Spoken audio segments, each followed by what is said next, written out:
let's talk about where babies come from. As you look at these pictures, I want you to just notice what you feel. Maybe you feel a kind of tenderness toward them, or you notice how happy the families look. Yeah, I'm totally with you. They're so beautiful. But when I was going through infertility and doing cycle after cycle of in vitro fertilization, or IVF, this slideshow would have destroyed me. A baby like this was all I wanted and what I couldn't have. My background might resonate with some of you. There'd been some rough times in my childhood, but I had coped by becoming very studious and very, very determined. That was how I came from Norfolk, Virginia, to Harvard College and law school, and from there became a partner in a major Boston law firm. I thought I had made myself unstoppable until I hit a glass ceiling, but not the one you're probably thinking of. The glass ceiling that upended me turned out to be the glass petri dish that holds embryos in an IVF lab. I was in treatment for 2 years and did 5 cycles of IVF.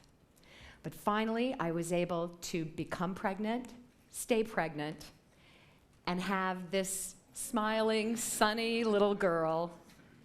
You're nice. But watch out, she's now 16 and learning to drive. One of the things that I saw, though, was that those of us with infertility face some unfair obstacles, and these are things that really could be fixed. That's what I'm going to talk about today, and it's what propelled me to become an infertility activist. For the past 15 years, I've been on the board of Resolve, the National Infertility Association, and I've fought pro bono to help other people have the children they dream of. Children like the ones in that slideshow. Yes, all conceived through IVF. Now, infertility had blindsided me. Why hadn't I known about it? It's not as if it's rare. This disease is surprisingly common. It affects 1 in every 8 people of reproductive age. And for perspective, that's the same as the rate of breast cancer in women. Infertility affects men as often as women. But not being able to conceive or father a child can feel very embarrassing. And so many of us don't tell anyone that we're having trouble. So there could be someone in your life, maybe a sibling or a friend or a coworker, who is struggling with infertility, and you may not know. For most of human history, there was almost nothing that could be done about infertility. But in the late 1970s, a treatment was pioneered, in vitro fertilization, or IVF, and it changed everything. Let me explain how IVF works. It's actually rather similar to sexual reproduction. Well, minus the sex. But in both of them, the man's sperm fertilizes the woman's egg. The resulting embryo is about the size of a single grain of table salt. You can't see anything about it without a microscope. About 7 days after fertilization, the embryo may implant in the woman's uterus and start a pregnancy. In IVF, however, that fertilization and the first 3 to 5 days of embryo growth will take place in a petri dish rather than the woman's body. After that, though, the pregnancy and the baby from IVF and from sex are pretty much the same. There is a crucial difference, though.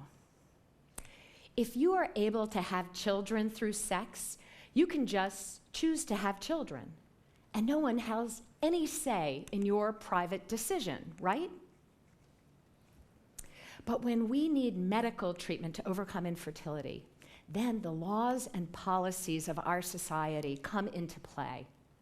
In fact, they may determine whether we can have a child at all. So let's take a look at two of these policies. The first one comes down to money. If you have infertility in the United States, chances are good your health insurance won't cover your treatment. Why does that matter? Well, the average price for one cycle of IVF plus medicines is $19,000. Now, the fact that I happen to live in Massachusetts made me really, really lucky. It has a law that requires most insurance policies to pay for IVF, but it's one of only a handful of states where that's true.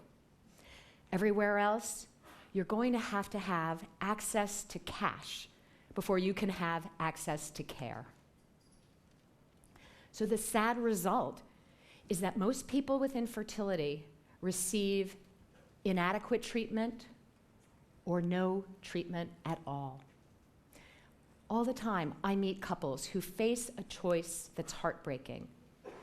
Should they drain their savings accounts, maybe take on years of debt, just for the chance of being able to have a child? And knowing that if the treatment doesn't work, they may have spent the money they would need if they wished to pursue adoption.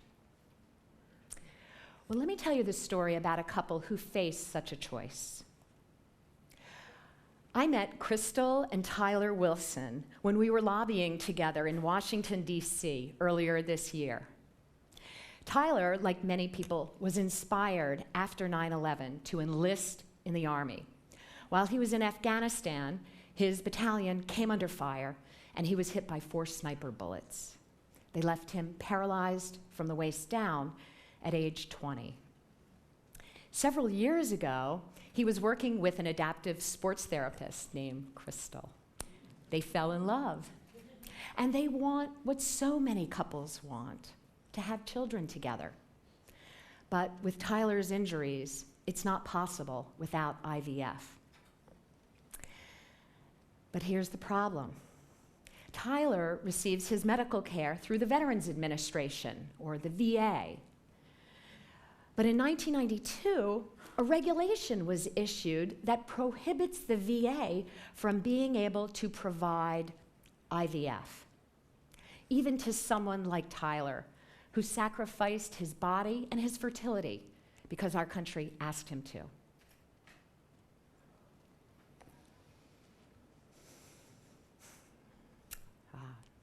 That brings us to the second obstacle facing people with infertility: politics. In this country, there is disagreement about embryos. You see it, for example, in the debates over embryonic stem cells. Well, because IVF also involves embryos, we get ensnared in that political tug of war. What it means is that we regularly have to fight to keep IVF legal. Yes, legal. 24 states have tried to pass embryo personhood bills, which would make IVF, as it's practiced in the US, impossible. Now, all of the bills have been defeated so far, but some have come very close to passing. To be sure, this is a complicated area, and people have different beliefs. But I suggest that it comes down to this fundamental question: who gets to decide how you have a baby, whether IVF is right for you? Should it depend on a legislator's beliefs and values, or on your own? Here's where I come out. If IVF were illegal, the babies whose pictures you saw, they wouldn't be here. They wouldn't be alive. So that's why I'm committed to do everything in my power to make sure that IVF stays fully legal. Now, it may be a little surprising that we have to do all of this fighting when all we want is to have babies. But we did just have a big victory. In September of this year, Congress passed a bill that fixes the problem with the Veterans Administration. For the next 2 years, the VA is allowed to provide IVF to these wounded veterans. And a coalition of doctors, veterans groups, and Resolve is strategizing right now about how to take this permanent, right now, a coalition of veterans groups and doctors and Resolve is strategizing about how to make this temporary fix a permanent one.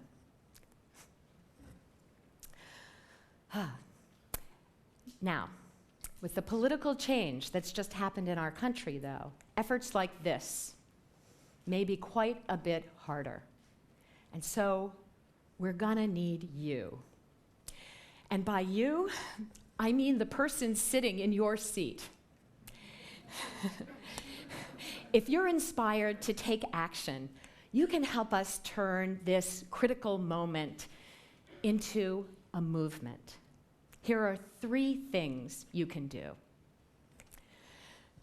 Number 1, now that you're aware of our issues, join the fight to protect fertility treatment.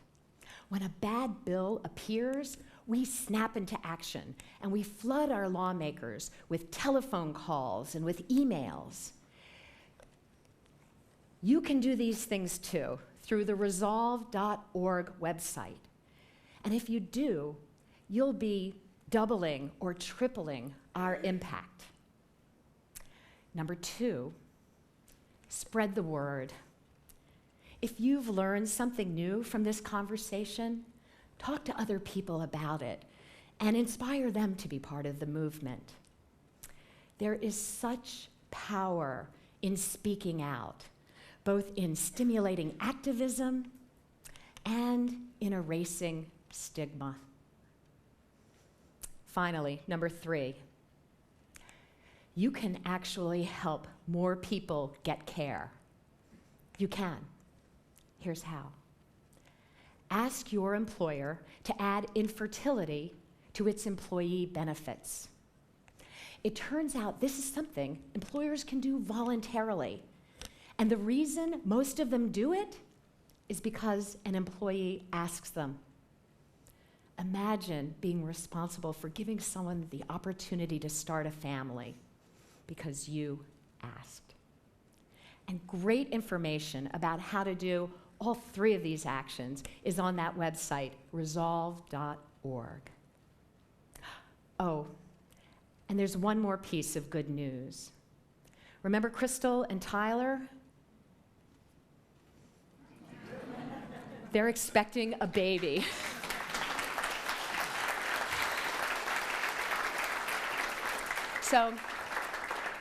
But the VA bill passed too late for them. They had to take on credit card debt, and their friends ran a crowdfunding campaign for them. They were able to pay for 1 single cycle of IVF, and it worked. In about 4 months, if all goes well, Crystal and Tyler are going to get to be that wonderful thing that all individuals with infertility most want to be, a mom or a dad. Thank you.